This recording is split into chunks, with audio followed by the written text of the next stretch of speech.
સુરતના ચોક બજાર સ્થિત રાજા ઓવારા નજીક હુસૈની મસ્જિદને લઈ ચાલી રહેલા વિવાદ વચ્ચે મસ્જિદના ટ્રસ્ટી અતિક શાહે મહત્વપૂર્ણ નિવેદન આપ્યું છે. અતિક શાહના જણાવ્યા મુજબ મસ્જિદ મામલે ક્રિમિનલ કોર્ટમાં તેમનો દાવો સ્થગિત કરવામાં આવ્યો હતો, જેના પગલે હાઈકોર્ટમાં સિવિલ દાવો દાખલ કરવામાં આવ્યો છે.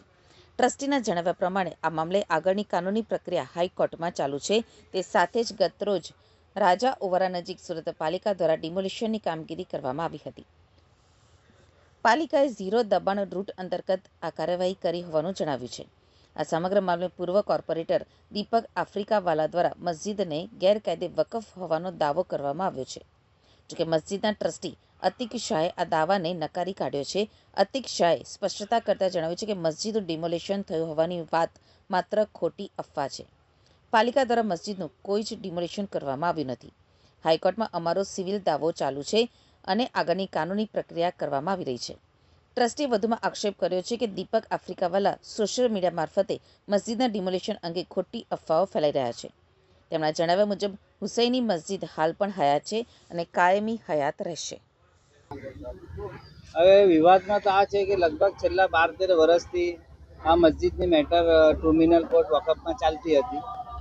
હવે આ ક્રિમિનલ કોર્ટની અંદર અમારું જે દાવો જે છે હાલમાં ખારીજ કરવામાં આવેલું છે અને છેલ્લા 5 વર્ષથી આ જ કોર્ટમાં અમારું જે દાવો હતો અમને સ્ટે કોર્ટે આપી હતી.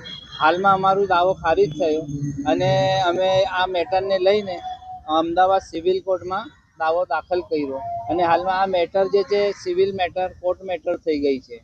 હવે હાલમાં ગઈકાલે સુરત મહાનગરપાલિકા તરફથી ચોક બજાર રાજા ઓવારાની અંદર મેટ્રોનું જે કઈ બાંધકામ ડિમોલેશન લારી ગલ્લાનું દબાણ હતું એ દૂર કરવામાં આવ્યું હતું.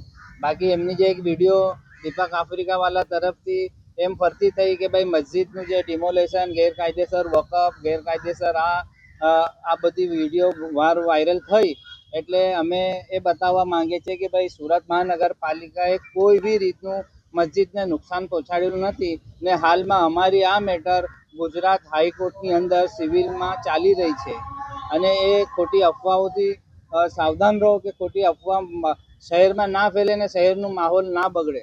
અને ખરી હકીકત મસ્જિદ હુસૈની સલામત છે ને હાલમાં પણ મસ્જિદ હાજર છે અને સુરત મહાનગરપાલિકા તરફથી કોઈ પણ એને પગલાં લેવામાં આવ્યા નથી અને હાલમાં આ અલ્લાહનું ઘર છે મસ્જિદ હુસૈની હાલમાં પણ કાયમ છે અને કયામત સુધી કાયમ રહેશે અને એ જ આપણે જાહેર કરવા માટે આપશ્રીને બોલાવવામાં આવ્યું છે. કંઈક 1 લાખ રૂપિયાનો દંડ કઈ કરવામાં આવ્યો હતો, શું છે એ મેટર તો હાઈકોર્ટમાં ગઈ.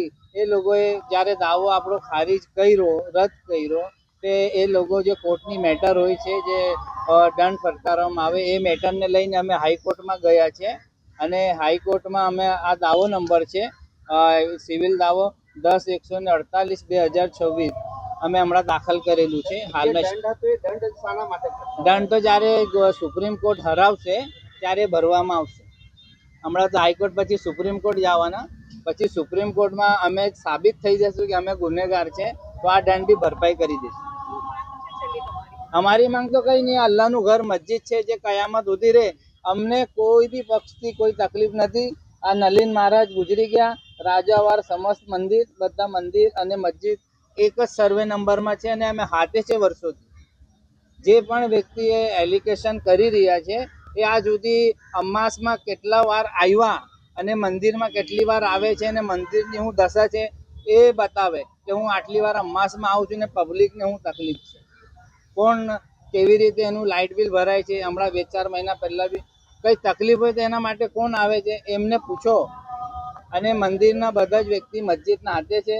મોટા મહારાજે હાઈકોર્ટમાં પણ એફિડેટ આપેલી છે, હમણાં હાલમાં બી એફિડેટ આપી છે અને આ મુખ્યમંત્રી શ્રીને ડિવિઝન બધા પેપર અમારા પાસે મંદિર તરફથી એ મસ્જિદના હાથે છે.